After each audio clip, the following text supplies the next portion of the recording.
Très bien. Alors, j'ai le grand plaisir de présenter notre conférencier d'aujourd'hui, Benjamin Spector. Benjamin a obtenu son doctorat à Paris 7. Peu après, il est parti à Harvard, où il a obtenu une bourse prestigieuse de la Society of Fellows. Il a travaillé avec les grands sémanticiens de Cambridge, Massachusetts. Et puis, il est revenu en France. Il est maintenant directeur de recherche à l'Institut Jean-Nicot, grand spécialiste de sémantique formelle, de pragmatique formelle, aussi de structure du raisonnement, disons même avec des modèles probabilistes, mais aussi très intéressé à la syntaxe, à l'interface syntaxe-sémantique. Et aujourd'hui, il va nous parler de relatives des questions aussi, je pense. Merci Benjamin d'être ici avec nous. Merci beaucoup pour l'invitation, je suis très honoré. Alors comme mon travail actuellement interagit assez peu avec la syntaxe, mais il y a certaines questions que je continue de me poser et dont certaines sont, pour moi, restent des énigmes. Mais en fait, aujourd'hui, je me suis dit pour ce séminaire, je vais parler de quelque chose qui est quand même proche, en tout cas engage des questions d'interface syntaxe sémantique. Mais finalement, il y aura surtout, je pense, un ensemble de problèmes et peu de solutions, ou des solutions extrêmement partielles. Alors, ce que j'aimerais faire, j'aimerais commencer en présupposant presque rien sur la sémantique formelle et expliquer une notion clé, qui est la notion de compositionnalité, qui concerne la relation entre la syntaxe et l'interprétation. Et ensuite, entrer dans le vif du sujet, montrer un problème quand on cherche à poursuivre ce programme qui vient de cette idée de compositionnalité dans un cas qui au départ a l'air simple et qui s'avère compliqué, c'est celui de l'interprétation en gros des groupes nominaux quand on a un nom et une relative. C'est de ça que je vais parler.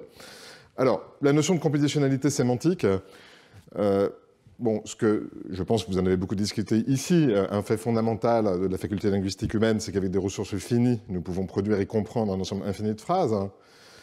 Et donc le système cognitif humain doit d'une manière ou d'une autre inclure une grammaire, un ensemble fini de principes combinatoires qui caractérisent l'ensemble infini des combinaisons syntaxiques possibles.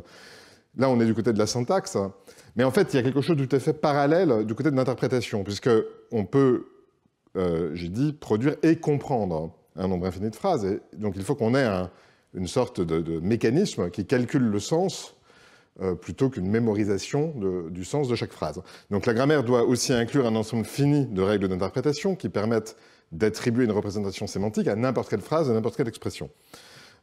Cela nous conduit très naturellement à un principe qui, sous sa forme très générale ici, est nécessairement vrai, en fait, une fois qu'on a constaté cette capacité de comprendre et de produire de nouvelles phrases, qui est que le sens d'une expression linguistique quelconque peut être calculé de manière systématique sur la base du sens de ses composants et de leur mode de combinaison.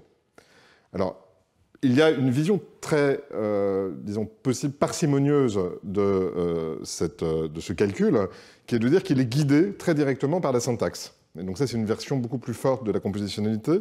Et je voudrais l'illustrer, pour commencer, dans le cas de l'exemple d'une langue artificielle, qui est juste l'arithmétique élémentaire. Donc imaginez, vous avez les chiffres qui composent des nombres, les parenthèses, les opérations habituelles, et en fait, les expressions dénotent des nombres, simplement. Donc 7 plus 4 fois 4, etc. Vous avez différents parentésages. Vous voyez que A et B veulent dire des choses différentes en raison du parenthésage. On peut donner une représentation en arbre. Et là, la relation entre la syntaxe qui correspond au parenthésage, et la relation entre la syntaxe et la sémantique est extrêmement simple et transparente, puisque, en fait, à chaque combinaison, pour chaque instance, disons, de merge, il y a une certaine règle qui dépend du signe que vous voyez ici. Bon, c'est pas vraiment binaire ici, mais c'est pas très grave. Et simplement, vous remontez dans l'arbre et vous tombez sur le résultat final. Donc c'est un système très simple, qui évidemment est fait pour être simple, que c'est une langue artificielle. Mais ce que je voudrais vous dire, c'est que dans les langues naturelles, de premier abord, il semble que quelque chose de semblable existe. Donc si je vous parle des fabricants de montres, des fabricantes, pardon, j'ai fait un petit, je voulais un féminin ici, j'ai une raison de vouloir un féminin, les fabricantes de montres italiennes, je ne fais pas la liaison, mais ignorons la possibilité de la liaison pour l'instant. En fait, c'est ambigu, ça peut être les montres qui sont italiennes ou les fabricantes. Et la liaison, je pense, est jamais obligatoire, mais si vous la faites, les fabricants de montres italiennes, nécessairement, ce sont les montres qui sont italiennes. Donc, je veux juste illustrer donc, cette interaction intéressante entre trois niveaux, c'est-à-dire la syntaxe, la prononciation, la phonologie et le sens. Et vous voyez, en fait, que tout à fait comme dans le cas arithmétique, les intuitions sont assez claires. C'est une question de parentisage. Soit on met montres italiennes ensemble, soit italienne modifie tout le syntagme fabricante de montres. Et finalement, la liaison est une sorte de manifestation phonologique de cette structure. Il faut, dans ce cas-ci en tout cas, que le nom et l'adjectif soient sœurs. Donc, je ne vais plus en parler, mais c'est pour juste vous montrer que de prime abord, c'est très naturel de vouloir construire un système compositionnel du calcul du sens extrêmement comparable à ce qu'on ferait ici. Voilà. Et c'est Et maintenant, une fois qu'on a ce but, c'est tout un programme. On peut essayer on va commencer doucement et voir comment on peut faire. Au début, ça va avoir l'air très simple, et on va tout de suite arriver à une complication. Donc là, je viens au vif du sujet. Donc prenons le syntagme nominal les billes rouges. Et je vais vous dire ce qu'on typiquement on admet, quand les sémanticiens admettent sur la manière dont ça marche. Donc je vais vous parler ici en fait exclusivement du français. Je pense que le problème dont je parle, il est à mon avis extrêmement général. Je m'attends à l'observer dans toutes les langues qui auront au moins les mêmes ingrédients, une distinction singulier-pluriel, un article défini. Le problème dont je vais parler plus tard, c'est ce à quoi je m'attends, mais je vais vous parler en fait que du français. Alors, en général, ce qu'on dit, c'est que voilà, bille, le nom singulier, on va supposer que dans une situation donnée, ça dénote un ensemble de billes individuelles. Ici, je les appelle ABC. Et puis rouge, c'est un adjectif, mais on va supposer aussi que ça se réfère, en quelque sorte, à l'ensemble des choses rouges. Imaginons ici, c'est pas du tout réaliste que l'ensemble des choses rouges, c'est ces objets A, B, D. Donc en fait, j'ai deux billes rouges, C, une bille pas rouge, et j'ai un objet D rouge qui n'est pas une bille. OK ? Que fait le pluriel? Donc là, je vous dis simplement ce qu'on admet en général. Donc j'ajoute le pluriel sur bille. Je vais rajouter à ces ensembles toutes les pluralités de billes que je peux construire à partir d'elles. Donc derrière ces notations avec ce plus, il y a une structure algébrique que je ne décris pas, mais vous pouvez le voir de manière très très intuitivement comme la construction de collections à partir d'unités. D'accord? Donc j'ai les billes individuelles ABC, on dit parfois atomiques, et je construis la collection A plus B, la collection A plus C, la collection B plus C et la collection A plus B plus C. Là, j'ai toutes les collections possibles de billes. Je fais pareil pour rouge. Donc je pluralise les deux. Il y a un choix analytique aussi. J'aurais pu aussi choisir de pluraliser billes rouges. Mais ici, je vous présente une analyse où on pluralise les deux séparément. Ce n'est pas très important. Donc je fais la même chose pour rouge. Et puis, quand on les met ensemble, billes rouges, on va simplement dire qu'on prend l'intersection de ces deux ensembles. Et l'intersection de ces deux ensembles, ça va être en fait les billes individuelles rouges et les pluralités de billes qui sont rouges. Donc je me retrouve avec ceci. Ça, c'est la dénotation de billes rouges, donc c'est un ensemble d'objets ou de pluralité, on dit parfois. Et maintenant, je rajoute l'article défini, les. Donc je vous ai vraiment montré chaque étape du calcul ici.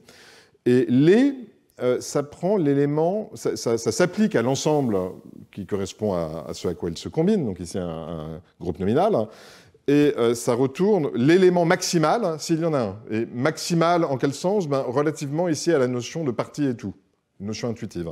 Donc A plus B, ici, c'est l'élément maximal de cet ensemble. Et donc je me retrouve voilà, avec la collection des deux billes rouges. Évidemment, c'est le résultat qu'on veut. Bon. Ça a l'air assez simple, ça vous montre simplement que le programme est en principe faisable. C'est pas tellement plus compliqué et sans doute peut-être moins que l'arithmétique. Maintenant, ce qu'on dit ici finalement, c'est que les adjectifs dénotent des ensembles d'individus, les noms dénotent des ensembles d'individus, et la combinaison c'est très simple, c'est l'intersection. Maintenant, ajoutons les relatives.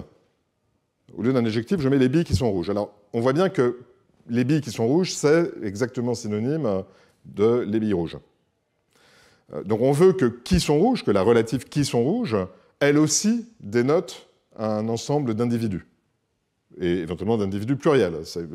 Quand je dis individus, j'inclus ces collections, les deux billes ensemble, etc.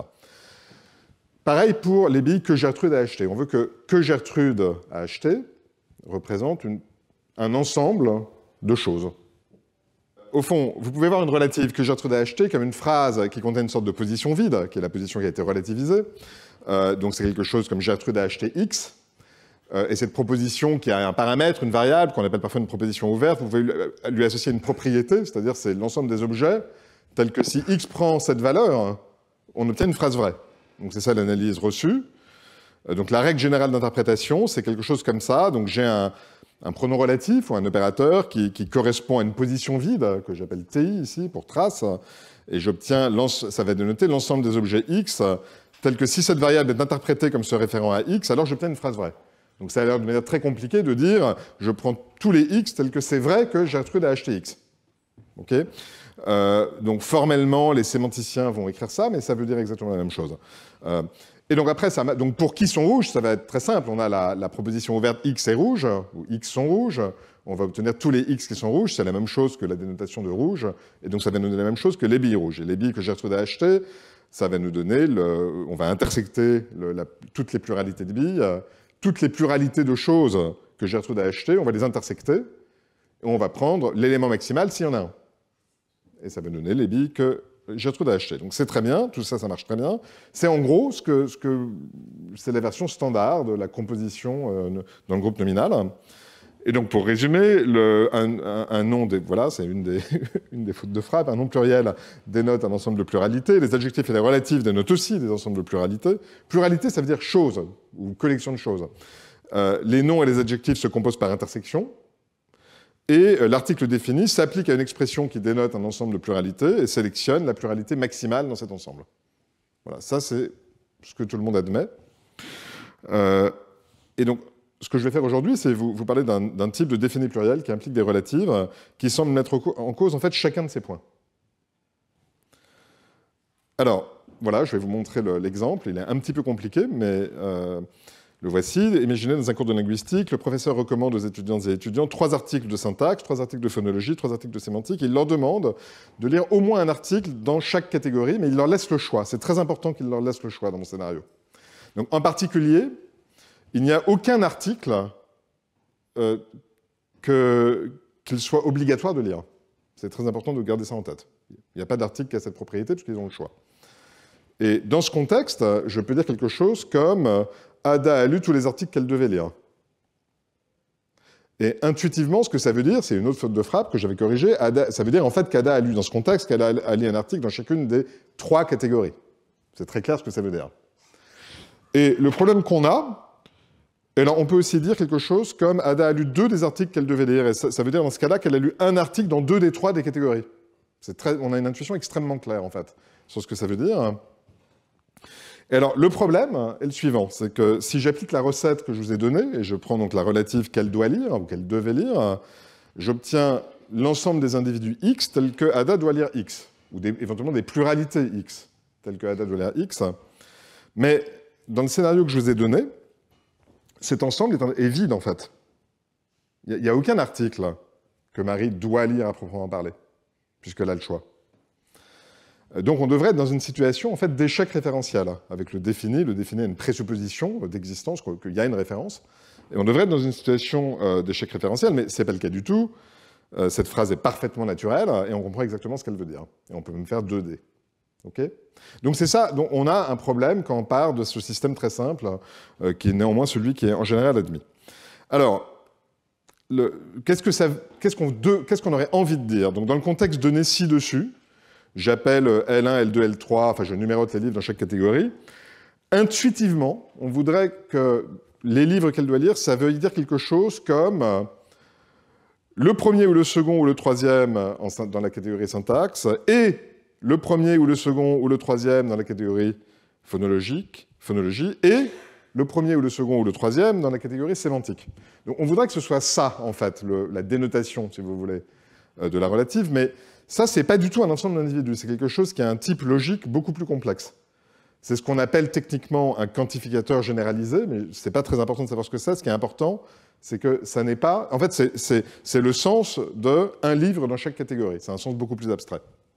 Okay, donc on a besoin de dire que finalement les relatives peuvent dénoter des choses de ce genre. Une remarque, hein, quand je dis Marie a lu 2 des articles qu'elle devait lire, il faut que donc ça veut dire Marie a lu un des articles dans 2 des 3 catégories. En particulier, la phrase est fausse si elle a seulement lu 2 livres dans la même catégorie et aucun autre livre.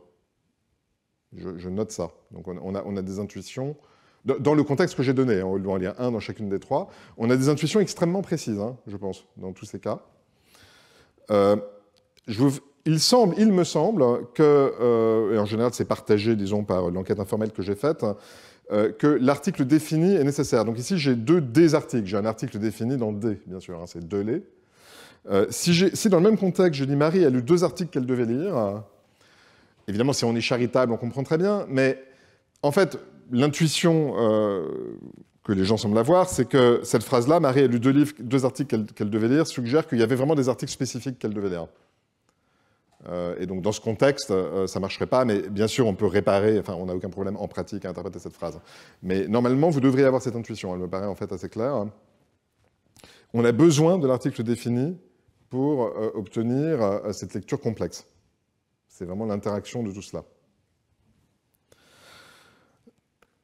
Alors, il y a, donc là j'introduis aussi par référence à la littérature parce que c'est pertinent, mais aussi parce qu'il se trouve que c'est un cas où un type de lecture très étonnant dans lequel il a été dit qu'on avait besoin de l'article défini, et je pense que c'est vrai, donc c'est ce qu'on appelle les relatifs de quantité, amount relatives en anglais. Bon, il y a toute une littérature, mais un des exemples, c'est ici en français, je ne peux pas boire tout le champagne que tu as bu ce soir, et on ne parle pas de boire le même champagne. On ne veut pas littéralement parler de ce champagne que tu as bu. On parle vraiment de la quantité de champagne. Et on peut dire, j'ai bu tout le champagne que tu as bu ce soir. J'ai bu tout le champagne. Je ne pourrais pas boire tout le champagne que tu as renversé, par exemple. Et on veut pas dire par là, même si ce serait aussi une lecture possible, que je ne peux pas aller boire le champagne qui a été renversé. On parle vraiment de la quantité de champagne, une quantité équivalente. Et bon...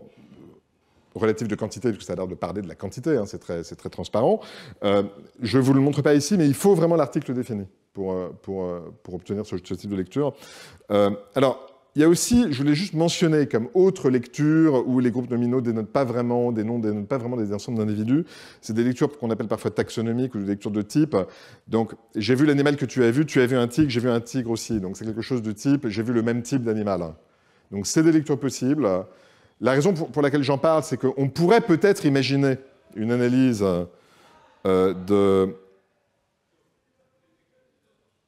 a lu les articles qu'elle devait lire, comme quelque chose comme elle a lu le type de livre qu'elle devait lire. On pourrait se dire, en fait, c'est un cas particulier de ces lectures qui existent par ailleurs. J'ai adopté l'animal que tu as adopté, voulant dire le même type d'animal, pas le même animal. Ce serait, enfin, c'est tentant en fait. Hein, d'ailleurs, ça m'a souvent été dit de dire que c'est un cas particulier de cela, en fait, d'une lecture de type. Je ne vais pas en parler plus, mais l'un des arguments, en fait, c'est que contre cela, c'est pour ça que la remarque précédente est importante, c'est que pour ces lectures, la définitude n'est pas du tout nécessaire, en fait. Donc, on peut dire, j'ai vu deux animaux que tu aimes, un tigre et un chien. On veut dire deux espèces. Voilà, donc on va voir de toute façon qu'il y a de telles restrictions que c'est improbable que ce soit ce mécanisme-là, de restriction sur les conditions dans lesquelles ces lectures sont possibles. Alors, je vais faire un petit détour parce que je pense que c'est utile pour clarifier éventuellement nos intuitions sur justement les conditions dans lesquelles ces lectures arrivent, parce que je vais maintenant appeler des relatifs de quantité explicite, c'est-à-dire des groupes nominaux qui ont le mot quantité ou le mot nombre. Ici, je vais prendre nombre, mais on pourrait le faire aussi avec le mot quantité, la quantité de lait qu'il a bu, par exemple. Donc, voilà, prenez la phrase « Le nombre de livres qu'il fallait lire est 7 ». Donc, c'est une phrase qu'on peut... qui est bonne. Et évidemment, intuitivement, le nombre de livres qu'il fallait lire, quelle que soit la composition interne, intuitivement, on a envie de dire que ça dénote un nombre. Bon. Mais on peut aussi dire « Ada a lu le nombre de livres qu'il fallait lire ». Et ça ne veut pas dire que Ada a lu le nombre 7. S'il fallait lire 7 livres, si 7 était le nombre requis, ça veut dire qu'elle a lu 7 livres. Okay, donc il y a là d'avoir en fait une véritable ambiguïté, en fait. Ça va être la partie qui est la plus directement connectée à des questions de syntaxe, à mon avis, d'essayer de comprendre cette ambiguïté. En fait, bon, dans le nombre de livres qu'il fallait lire est 7. Donc je fais juste une paraphrase. Ici, c'est quelque chose comme le nombre n tel qu'il fallait lire n livres. C'est une paraphrase très informelle. On va voir qu'elle ne suffit pas. Est 7. Donc, mais pour comprendre, du coup, pour paraphraser de la même manière, Ada a lu le nombre de livres qu'il fallait lire, on a besoin d'une paraphrase de ce genre-là, qui nous donne une indication, en fait, sur la forme logique sous-jacente. On a besoin de dire quelque chose comme Ada a lu le nombre n tel qu'il fallait lire n livres, 2 livres. C'est intéressant, on a besoin de 2 occurrences de livres, si on veut comprendre ce qui se passe ici. C'est totalement clair, parce que, en fait, le mot livre, ici, il joue vraiment 2 rôles. À l'intérieur de la relative, il nous dit ce qu'on compte, ce qui définit le nombre, et à l'extérieur, il nous dit, à quoi le nombre s'applique, ce que Marie a lu. Marie a lu des livres, un certain nombre. Quel nombre? Le nombre qu'il fallait lire en livres, de livres. On a vraiment besoin, donc il y a une double contribution en fait. Alors, la syntaxe des relatives, c'est très compliqué, mais en gros, d'après ce que je comprends, il y a deux analyses qui sont d'ailleurs pas forcément concurrentes. Il y a l'idée que les deux sont disponibles en fait dans les langues. Il y a une analyse dite en termes de matching, l'autre en termes de raising. Donc l'idée, c'est que quand on a une relative, donc je vais prendre une relative plus simple, qu'elle doit lire. Donc là, l'idée, c'est que si j'avais en fait livre qu'elle doit lire, dans l'analyse dite raising, livre qu'on voit apparaître à gauche a été introduit dans la position d'objet de lire et s'est déplacé. Ça fait livre qu'elle doit lire, mais on a bien, dans une vision du déplacement du type de celle que Luigi mentionnait tout à l'heure, c'est-à-dire en termes en fait de copie ou de remerge, on a bien en fait deux occurrences de livres en forme logique, dont une seule est prononcée.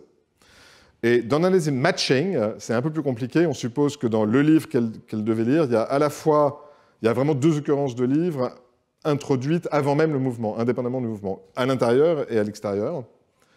Il y a des arguments assez compliqués pour dire que les deux analyses, les deux types de structures, en fait, existent. Mais ce qui est important pour moi, c'est que dans les deux cas, on a des arguments syntaxiques, on comprend qu'on a au moins deux copies de livres. Peut-être trois dans l'analyse matching, en fait. Et ça, on en a besoin pour avoir ce type de lecture. Et ce que ça suggère, en fait, donc tout à l'heure, Luigi, donc c'est vraiment une spéculation. Là. Luigi disait, oui, une seule copie est prononcée. Mais finalement, ce que j'aurais envie de dire, c'est que dans cet exemple-là, une seule copie est interprétée, c'est la copie interne, le nombre n, dans l'exemple A. C'est le nombre n tel qu'il fallait lire n livres. Mais pour l'exemple B, on a besoin en fait de dire que les deux copies sont interprétées. Voilà, alors potentiellement, il y a des conséquences syntaxiques si on complique les exemples en faisant interagir ça avec les principes ABC, etc., de la théorie du liage, mais je n'ai pas du tout fait ce travail. OK ? Mais donc, on a besoin, pour un cas comme B, d'avoir les deux copies. Alors, maintenant, je vais vous parler de l'article défini, parce qu'en fait, ça reste très, très informel. Ce que j'ai fait là n'est pas tout à fait correct, en fait. Parce que je vous ai parlé du nombre qu'on doit lire. Qu'est-ce que ça veut dire exactement? Alors, voilà. S'il faut lire 5 livres, alors il faut lire 4 livres. OK? On va admettre ça. C'est dur à voir parce qu'en pratique, si je vous dis il faut lire 5 livres, vous allez comprendre il faut et il suffit. Mais ça, c'est une sorte d'enrichissement du sens. Mais en fait, si vous devez lire 5 livres, a fortiori, vous devez en lire 4. C'est comme ça qu'il faut y penser, d'accord? Donc c'est le nombre minimal qu'il fallait lire et 4. Si 4 est le nombre requis, il fallait lire 3 livres, il fallait lire 2 livres, il fallait lire 1 livre. Tout ça, c'est vrai. Et donc, la relative nombre le nombre n tel qu'il fallait lire n livres, c'est l'ensemble de ces nombres 1, 2, 3, 4. Puisqu'il faut lire 4, il faut lire 3, il faut lire 2, il faut lire 1. Bon, ça marche très bien, on prend le maximum, c'est 4, on est très content. C'est une autre notion de maximum maintenant, c'est la notion naturelle sur les entiers. Donc tout va bien. Il faut avoir une notion très générique, disons, de notion de maximum. Mais ça marche. OK ? Seulement, il y a une complication. C'est que je peux aussi dire Ada s'est contenté de lire le nombre d'articles qu'il était suffisant de lire. Si vous y réfléchissez un peu, c'est complètement synonyme de dire qu'il était nécessaire de lire. C'est ce qui est un peu surprenant.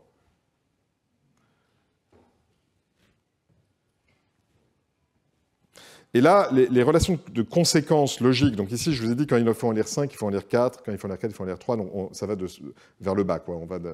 Mais en fait, avec suffisance, ça va dans l'autre sens. C'est-à-dire que s'il suffit de lire 1, a fortiori, il suffit de lire 2. À nouveau, c'est pas très naturel de dire il suffit d'en lire 2, puisque, en fait, si 1 suffit, on va dire 1. Justement, parce que c'est plus informatif. Mais, en tout cas, si 1 est suffisant, a fortiori, 2 est suffisant. Si vous me demandez, est-ce que le nombre de 2 que tu as est suffisant, j'en ai 20, il m'en faut 3, oui, c'est suffisant. Okay, pour faire un gâteau, par exemple. Est-ce que 20 œufs est suffisant pour faire ce gâteau? En fait, 3 suffisent. On répond oui, on répond pas non. Okay, donc si 3 suffisent, 4 suffisent, 5 suffisent, etc. Du coup, dans la même situation, en fait, où le nombre requis minimal est 4, donc en fait, il faut et il suffit d'en lire 4, ben cette fois-ci, donc c'est pas vrai qu'il suffit d'en lire 3, mais c'est vrai qu'il suffit d'en lire 5, 6, etc. Et donc maintenant, le nombre n tel qu'il suffit de lire n articles, ben c'est 4, 5, 6, 7 jusqu'à l'infini, en fait. Et évidemment, il n'y a pas de maximum. Et donc, on pourrait s'attendre à ce que 14 ce soit vraiment pas possible, en fait, qu'on ait un échec, une forme d'échec référentiel. Je dois dire, les jugements ne sont pas complètement uniformes. C'est-à-dire on peut parfois avoir une petite gêne, je pense, pour le nombre d'articles qu'il est suffisant de lire, mais en fait, on n'a quand même pas de difficulté à l'interpréter. Alors, du coup, la notion de maximalité dont on a besoin, et ça va jouer un rôle maintenant quand je vais revenir au relatif qui m'intéresse, elle doit être beaucoup plus abstraite encore que la maximalité sur les nombres entiers ou la maximalité dans des structures, disons, de partie-tout. Elle doit en fait faire référence, et donc il y a toute une littérature qui le montre indépendamment pour les définir, en particulier un article, un très court article mais assez important de Van Fintel, Fox et Yatridou, que la notion requise fait référence à quelque chose comme l'informativité maximale. Donc je vais essayer de vous le dire de manière intuitive en fait. Imaginez qu'en fait, donc à nouveau, que 4 soit le nombre nécessaire et suffisant. En fait, la phrase vraie la plus informative du type « il faut lire n livres », c'est « il faut lire 4 livres ». Parce qu'elle est vraie et elle entraîne toutes les autres qui sont vraies. OK ? Parmi les phrases de cette forme, la meilleure que je puisse utiliser, c'est « il faut lire 4 livres ». Et c'est pour ça aussi que vous comprenez que ça suffit, parce qu'en fait, vous vous dites « j'ai utilisé la meilleure », justement, si je vous dis ça. Et donc, quand c'est maintenant il suffisait de lire 4 livres. Donc là, on imagine toujours que 4 est le nombre nécessaire et suffisant. Donc les 3 premières, là, sont fausses. Parce que c'est pas vrai qu'il suffit d'en lire 3. Par contre, 4, 5, 6, c'est vrai. Mais la plus informative, c'est encore avec 4. C'est le plus petit maintenant qui est le plus informatif. C'est à cause des propriétés logiques de suffisant et nécessaire. Maintenant, le nombre le plus informatif, ça devient le plus petit. Mais en fait, c'est le même, c'est toujours 4. Et donc, ça résout notre problème, en fait. Donc, on a besoin de dire quelque chose comme le nombre avec une relative, Sn, c'est l'unique nombre n. Donc Sn, c'est ma relative, c'est n, c'est la position de la relativisée, si vous voulez. C'est l'unique nombre n tel que Sn est vrai et entraîne logiquement toutes les autres propositions vraies de la même forme. Et dans tout le scénario que je vous ai donné, ça en aurait toujours 4. C'est un peu compliqué comme formulation, mais en fait, intuitivement, c'est vous cherchez le numéral qui maximise l'information. OK ? Alors, d'ailleurs, enfin, même sans relative explicite, hein, on peut dire, disons que pareil, il y avait des articles à lire, on peut dire il en a lu le nombre nécessaire. Moi, j'accepte, il en a lu le nombre suffisant. Et puis, il en a lu le nombre nécessaire et suffisant. Et tout ça, c'est exactement synonyme. En fait, à cause de le. Le nombre nécessaire, ça veut dire le nombre nécessaire et suffisant parce que le contient cette idée d'informativité maximale. OK ? Donc ça va être utile quand on va revenir au relatif qui m'intéresse, c'est-à-dire elle a lu tous les livres qu'elle devait lire dans ce scénario, elle avait des obligations, disons, disjonctives, un livre ici, ou un livre dans cette catégorie, un livre dans celle-là, etc. Alors, je pense qu'il y a une relation assez forte, en fait, entre ces relatifs de quantité que j'appelle explicite, le nombre de livres que tu dois lire, et ce qu'on regarde. Et en fait, ce que je vais vous montrer, c'est qu'il y a certaines restrictions que je comprends mal, mais qui au moins sont les mêmes dans les deux cas.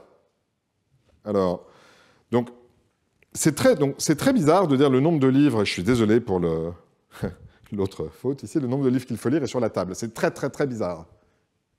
Moi, je trouve ça très, très, très bizarre, mais en fait, avec la machinerie que j'ai développée, il ne devrait y avoir aucun problème, en fait. Dans un contexte où vous savez que le nombre en question, c'est 4, le nombre nécessaire et suffisant, ça devrait vouloir dire 4 livres sont sur la table. C'est vraiment pas du tout possible. C'est une phrase bizarre. À la limite, ça veut dire qu'un certain nombre est sur la table, le nombre 4 est sur la table, on ne comprend pas ce que ça veut dire, etc. Bon, Ada a lu le nombre de livres qu'elle devait lire, ça marche bien. Ada a lu le nombre de livres que Michel devait lire, ça marche pas trop mal. Ada a acheté le nombre de livres qu'elle devait lire, plus ou moins. Ada a brûlé le nombre de livres qu'elle devait lire, très très bizarre. Quand on dit accessoirement que Ada a acheté le nombre de livres qu'elle devait lire, on comprend qu'elle a acheté, elle a acheté 4 livres et c'est cela sans doute qu'elle va utiliser pour satisfaire ses obligations. Alors, on pourrait s'imaginer une contrainte très très stricte, pratiquement une forme d'identité entre, par exemple, le verbe, un des verbes en tout cas, je suis vraiment très vague, parce que de toute façon ça ne va pas marcher, mais il y a un verbe principal qui est lire. Dans cet exemple canonique en 17a, on a aussi le verbe lire dans la relative, peut-être qu'il y a une sorte de contrainte d'identité qu'il faudrait spécifier. Ça ne peut pas être ça parce que en fait, l'identité purement sémantique en fait, suffit. Il n'y a pas besoin d'identité lexicale. Donc, si je dis Ada a appris le nombre de poèmes qu'elle devait mémoriser, il n'y a aucun problème. Apprendre, mémoriser dans ce contexte, c'est synonyme. Donc il n'y a certainement pas d'identité syntaxique ou lexicale. Je ne comprends pas bien les contraintes. C'est quelque chose qui doit relier en termes, le contenu de la phrase principale et celui de la phrase relative, mais qui doit les relier intuitivement, une relation de pertinence entre les deux. J'ai vraiment rien de plus à en dire, mais il y a clairement une contrainte assez forte. Et c'est surprenant à quel point elle est forte. Parce que c'est une chose de dire 17b est peut-être pragmatiquement déviant, mais je pense que le jugement est pire que cela, en fait. Je pense que 17b, c'est vraiment, en fait, plus ou moins incompréhensible. C'est le jugement que j'ai moi, en fait. Et alors, en fait, maintenant, quand je reviens dans le contexte où Ada doit lire un article dans chacune des trois catégories, et je dis Ada a lu les articles qu'elle devait lire, en fait, on a, je pense, le même genre de restriction, mais avec une complication qui est qu'il y a sans doute une autre lecture qui apparaît, qui fait que les phrases vont rester bonnes, mais avec une autre lecture. Alors, je vais essayer de vous le dire. Donc tout à l'heure, je vous ai dit, c'est bizarre de dire le nombre d'articles qu'Ada doit lire est sur la table, ou sont sur la table. Donc je pense que dans ce contexte-là, donc à nouveau, vous imaginez qu'elle a des obligations disjonctives, un livre dans chaque catégorie, un article dans chaque catégorie, mais pas d'obligation spécifique. Je pense en fait qu'on peut dire tous les articles qu'Ada doit lire sont sur la table, mais ça ne veut pas dire la même chose qu'au moins un article de chaque catégorie est sur la table. C'est pas ce que ça veut dire. Ça veut dire en fait plus ou moins tout cela, tous les 9, s'il y en avait 9 en tout, 3 dans chaque, sont sur la table. Ada a emprunté tous les articles qu'elle devait lire, c'est un peu comme avec acheter, c'est plus ou moins possible de dire de comprendre elle a emprunté un article de chaque catégorie, et c'est cela qu'elle va lire du coup. Ada a brûlé les articles qu'elle devait lire, dans le même contexte, donc il y a 3 groupes de 3 articles, dont elle a un dans chaque, on dit elle a brûlé les articles qu'elle devait lire, on ne comprend pas simplement qu'elle en a brûlé un dans chaque, elle a brûlé les 9. Donc il y a cette deuxième lecture qui apparaît, mais si on en fait abstraction, la lecture initiale, où dans ce contexte, les articles qu'elle devait lire est paraphrasale par au moins un article dans chaque catégorie, ça a l'air de suivre les mêmes contraintes, disons, pragmatiques, que le cas avec ce que j'ai appelé les relatives de quantité explicite. Alors, je vais faire un détour par les phrases interrogatives. Donc, c'est un travail beaucoup plus ancien de ma part. Donc, pour essayer de comprendre ce qui se passe dans les cas qui nous intéressent. Donc, quel livre est-ce qu'Ada a lu? Il manque le point d'interrogation. Les romans russes ou les romans italiens? C'est très clair que j'ai donné une réponse partielle. C'est peut-être un peu bizarre, sauf si j'ai une raison d'être ignorant. En fait, ça veut dire je ne sais pas, mais mettons, il y avait des romans russes, des romans italiens, des romans allemands, et je dis quel livre est-ce qu'elle a lu? Les romans russes ou les romans italiens, je pourrais continuer par je ne sais pas. OK? Donc il n'y a pas de mystère particulier, c'est un effet de la disjonction.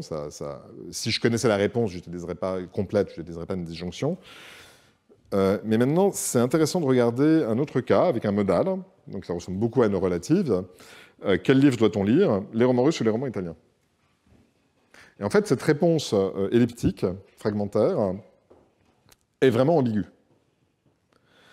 Ça peut vouloir dire, on doit lire, il y a vraiment beaucoup de fautes de frappe, je suis désolé, on doit lire les romans russes ou on doit lire les romans italiens, je ne sais plus. C'est une lecture possible. Mais il y en a une autre, qui est ce que j'appelle la lecture à portée étroite de la disjonction, parce que maintenant on a un modal, où la disjonction ou est interprétée sous le modal, et ça veut dire, on doit lire les romans russes ou les romans italiens, on a le choix, c'est ça notre obligation. Et dans ce cas-là, la réponse est une réponse complète, potentiellement. Peut-être que c'est exactement nos obligations. OK? Et donc l'idée, c'est que l'interprétation à portée étroite peut être une réponse complète lorsque les obligations de lecture consistent exactement en l'obligation de lire ou bien les romans russes ou les romans italiens. Et en fait, maintenant, on a pour la sémantique des questions le même problème que pour les relatives. Donc dans l'analyse standard, quel livre doit-on lire? Ça veut dire quelque chose comme, je ne vous fais pas tout un truc sur la sémantique des questions, c'est assez compliqué, mais une bonne paraphrase en tout cas, c'est pour quelle pluralité de livres L, on doit lire L. Mais le problème ici, c'est qu'il il n'y a aucun, à nouveau, dans le scénario qu'on imagine, il n'y a aucun livre qui a cette propriété de devoir être lu. C'est exactement le même problème, hein, puisque l'obligation est disjonctive. Et donc, ce que j'ai proposé, c'est quelque chose, donc là ça devient un peu barbare, ça doit vouloir dire quelque chose comme pour quel quantificateur généralisé G portant sur les livres doit-on dire G? Qu'est-ce que c'est un quantificateur généralisé? Vous pouvez y penser simplement comme la valeur sémantique d'un groupe nominal non référentiel. Comme un livre dans chaque catégorie, la plupart des livres, les romans russes ou les romans italiens. Ce n'est pas référentiel, les romans russes ou les romans italiens, parce que j'ai ou dedans. OK? Donc une fois, en fait, alors incidemment, cette lecture, la lecture en B, dans cet article, j'ai montré qu'elle était sujette à des contraintes de localité spécifiques, en fait, à ce qu'on appelle les îlots faibles, sur lesquels Luigi a beaucoup travaillé il y a un certain temps, et que c'était spécifiquement cette lecture qui était sensible aux îlots faibles, pour des raisons sur lesquelles je ne m'appesantis pas. Dans les relatives, c'est assez dur de tester simplement les îlots faibles, parce que, si vous voulez, c'est jamais des cas d'expression non acceptable. C'est des questions de lecture, et les lectures non existantes seraient aussi des lectures extrêmement bizarres. Donc je mets ça de côté, dans le cas des relatives. Alors, maintenant, on peut s'inspirer de cette proposition pour les questions. Pour les relatives, donc les livres qu'Ada doit lire. Donc la forme logique, ça va être quelque chose comme ça. Donc l'idée, oubliez le détail du formalisme, mais l'idée c'est que, auparavant, quand je représentais une relative, je mettais une sorte de variable x qui portait sur des individus. Donc on disait, voilà, on regarde tous les x tels que Ada doit lire x. Bon, l'idée c'est que, en fait, maintenant, ce que je mets ici, la variable que je mets ici, elle va représenter non pas des individus, mais ces entités beaucoup plus abstraites, qui sont des quantificateurs généralisés. Donc, par exemple, pour vous donner une intuition, c'est quelque chose comme l'ensemble des disjonctions. Donc, je construis plein d'individus pluriels et je prends leurs disjonctions. Donc, par exemple, c'est quelque chose comme ces livres-là, ou ceci, ou cela, ou cela. Okay, je vais dire, le G, ça remplace, ou ça tient lieu, c'est une variable qui représente quelque chose de ce genre-là. Une très grande disjonction. Sachant qu'un livre dans chaque catégorie, hein, vous pouvez le représenter comme une très grande disjonction. Donc l'idée, c'est que la proposition relative va dénoter l'ensemble de ces objets qui rendent la phrase vraie, quand vous les utilisez à la place de G, ici. Livre lui-même va aussi dénoter un ensemble de choses du même genre. Donc toutes les disjonctions de pluralité de livres qu'on puisse imaginer. On intersecte les deux. Et on retrouve cette idée d'informativité maximale. L'article défini va sélectionner, à l'intérieur dans cet ensemble, s'il y en a un, l'élément qui est logiquement le plus fort, le plus informatif, comme pour les numéros dans l'exemple précédent. Donc je vais juste vous montrer un exemple, ça restera difficile, mais un peu moins. Donc supposons qu'Ada doive lire les deux livres de la catégorie C, C1 et C2, et un livre au choix dans la catégorie D, qui contient aussi 2 livres, D1 et D2. Et donc chaque catégorie contient 2 livres. Donc dans ce cas-là, elle doit lire soit la pluralité d'objets C1 et C2 et D1, ou la pluralité d'objets C1 et C2 et D2. C'est clair? C'est ça qu'elle doit faire, en fait. Mais en fait, bon, il y a d'autres choses qu'elle doit faire, a fortiori. Donc si elle doit lire C1 et C2, ben, elle doit lire C1. Donc c'est vrai aussi de dire, même si ce n'est pas complet, qu'elle doit lire C1 et D1 ou C1 et D2. OK? Il y a toutes sortes d'autres disjonctions de pluralité qui rendraient cette phrase vraie dans ce contexte. Ce qui est important, c'est que celui qui nous donne la proposition vraie la plus informative, la plus forte logiquement, c'est justement celui-là. Celui qui décrit de manière exhaustive, en fait, ce qu'elle doit faire. Et donc ça va être ce qui va être sélectionné par les.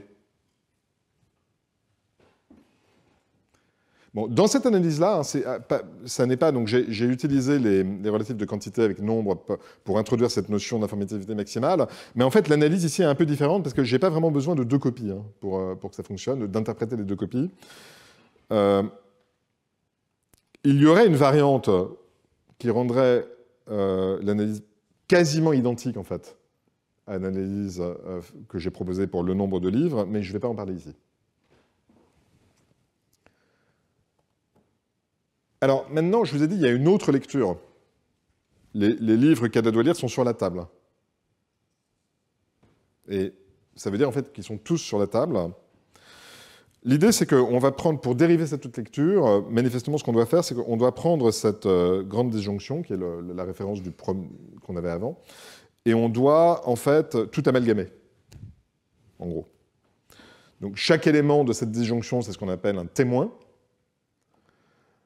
Donc, on rassemble tous les témoins, et on prend leur somme, la grande pluralité. Et ça va être l'autre lecture possible de les livres qu'Ada doit lire sont sur la table. Les livres qu'Ada doit lire. Donc, maintenant, ce qui est compliqué, c'est que cette lecture-là, elle a l'air de ne pas du tout avoir les mêmes restrictions. Vous voyez, l'autre lecture où ça veut dire, elle a rempli, où ça veut dire, dans le cas que j'avais pris initialement, au moins un des livres qu'elle doit lire, au moins un livre dans chaque catégorie. C'est ça son obligation, un dans chaque catégorie. Ça ne marche pas ici. Les livres qu'elle doit lire sont sur la table ne veut pas dire qu'il y a au moins un livre de chaque catégorie sur la table. C'était ça la restriction dont je parlais. Par contre, cet autre mode d'interprétation dans lequel on collectionne tous les témoins et on les met ensemble a l'air en gros de ne pas avoir les mêmes restrictions.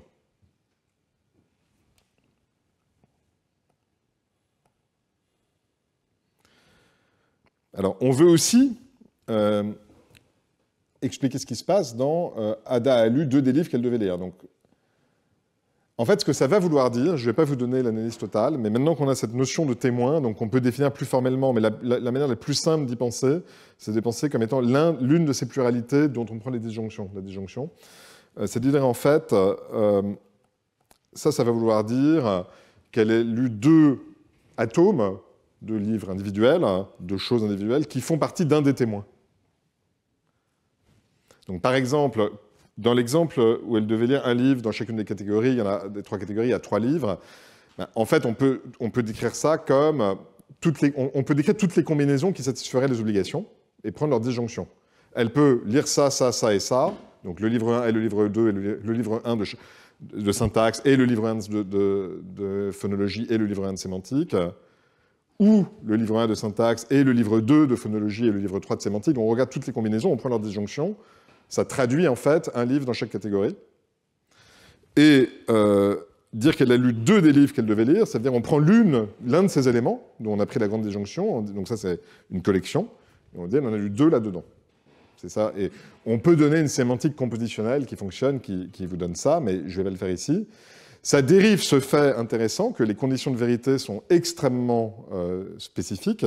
Donc par exemple, si Ada doit lire 2 articles au choix parmi 5 articles de phonologie et 3 articles au choix parmi 5 articles de syntaxe, et que je vous dis qu'elle a lu 3 des articles qu'elle devait lire, ça va être jugé vrai si elle a lu un article de phonologie et 2 articles de syntaxe, il manque le 2, mais ça va être jugé faux si elle a lu 3 articles de phonologie et aucun article de syntaxe. Et la raison, c'est parce que dans ce cas-là, elle n'a pas lu 2 articles d'un témoin, c'est-à-dire d'une des manières de satisfaire ses obligations.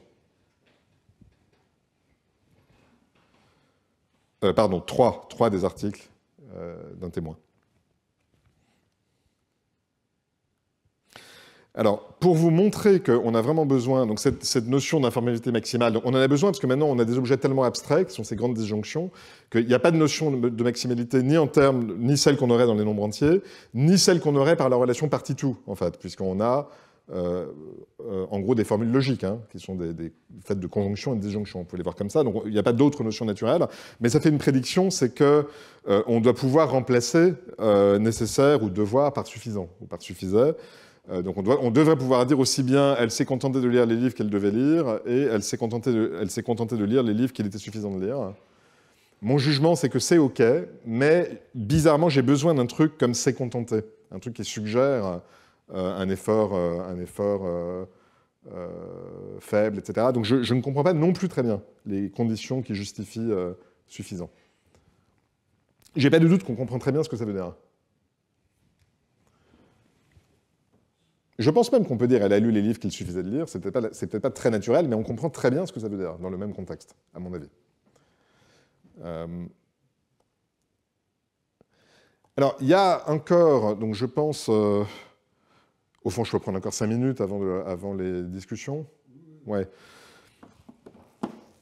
Bon, il y a une question encore qui est de savoir quelle est exactement la notion de maximalité qu'on utilise. Parce que là, j'ai utilisé la notion de... on cherche l'élément qui vous donne à la fin une proposition qui est vraie et qui entraîne toutes les autres qui sont vraies. Donc c'est une notion très forte. Il faut qu'elle soit plus informative que toutes les autres. OK ?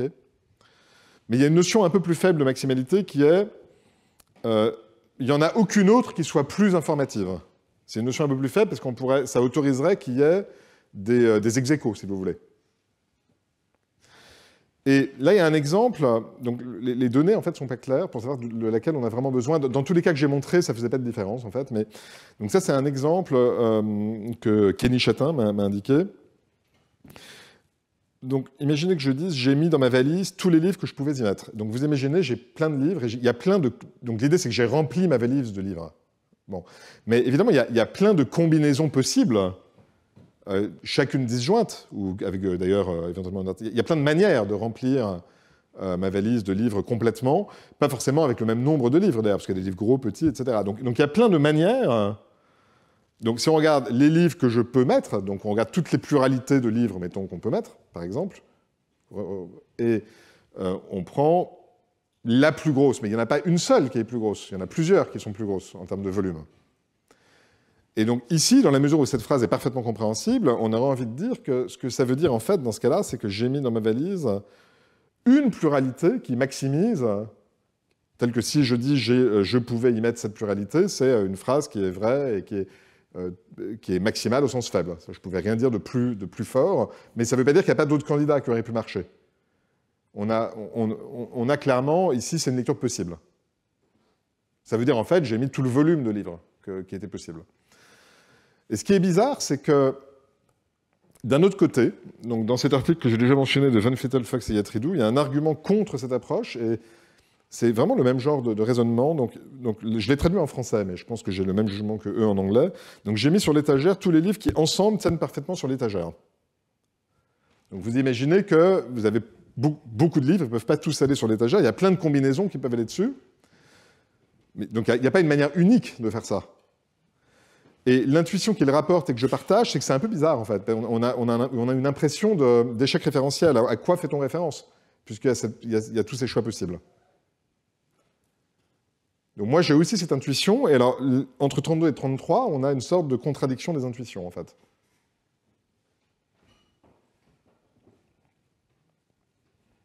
Sachant que tenir parfaitement sur l'étagère, c'est un modal, en fait. Hein, c'est qui peut être sur l'étagère. C'est ce que ça veut dire tenir, hein, c'est vraiment très proche.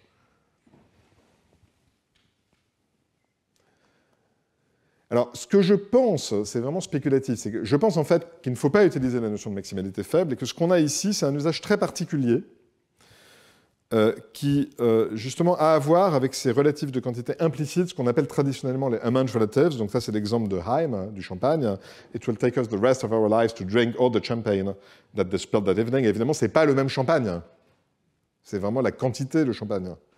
Donc c'est quelque chose qui est possible. Et je pense que c'est ce qui se passe, en fait, dans l'exemple de j'ai mis dans ma valise tous les livres que je pouvais y mettre. C'est quelque chose comme la quantité maximale de livres, et la quantité ici est mesurée en volume.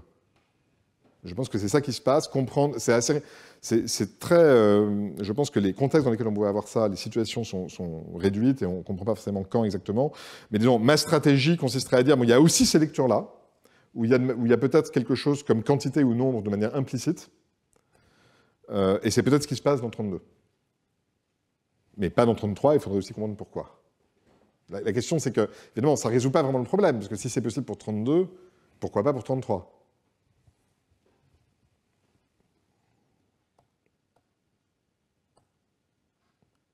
Alors, une autre énigme, c'est que vous avez remarqué, dans tous ces exemples, j'avais un modal. Alors, ça marche aussi avec des verbes d'attitude. Donc, si je dis, par exemple, Marie a lu les livres que Paul croit qu'elle a lus, Et vous imaginez que Paul a une croyance disjonctive. C'est-à-dire ce qu'il croit, c'est qu'elle a lu les romans russes ou les romans italiens, mais il ne sait pas lesquels. Et en fait, c'est vrai qu'elle a fait ça. Par exemple, elle a lu les romans italiens. Ben, on peut dire qu'elle a lu les livres que Paul croit qu'elle a lus. Ou Paul croyait qu'elle avait lu un livre dans chacune des trois catégories. Bon, elle a fait ça, donc elle a lu les livres que Paul croit qu'elle a lus. Donc je pense que c'est bon. Un truc qui ne marche pas du tout, c'est, la phrase est bonne, mais pas avec le sens auquel on pourrait s'attendre, c'est « Marie a lu les livres que chaque étudiant a lus ». Donc là, l'idée, c'est que, imaginez que les étudiants n'ont pas tous lu les mêmes livres, mais que chacun d'eux a lu soit les romans russes, soit les romans italiens. Donc c'est vrai de dire que chaque étudiant a lu les romans russes ou les romans italiens. Donc les romans russes ou les romans italiens, ça me donnerait, en fait, le bon quantificateur généralisé. Mais dans ce contexte, on ne peut pas dire 38. Ça devrait vouloir dire « Marie a lu les romans russes ou les romans italiens ». Mais on ne peut pas du tout dire ça. En fait, pour dire 38, il faut qu'on pense que chaque étudiant a lu les mêmes... qu'il y a des livres, en tout cas, qui ont tous été lus par les mêmes étudiants. Et là, on suppose qu'il n'y en a aucun, que la moitié a lu les romans russes et pas les romans italiens, l'autre les romans italiens et pas les romans russes. On ne peut pas du tout dire ça. Or, la machinerie sémantique que j'ai introduite, elle devrait pouvoir produire ça.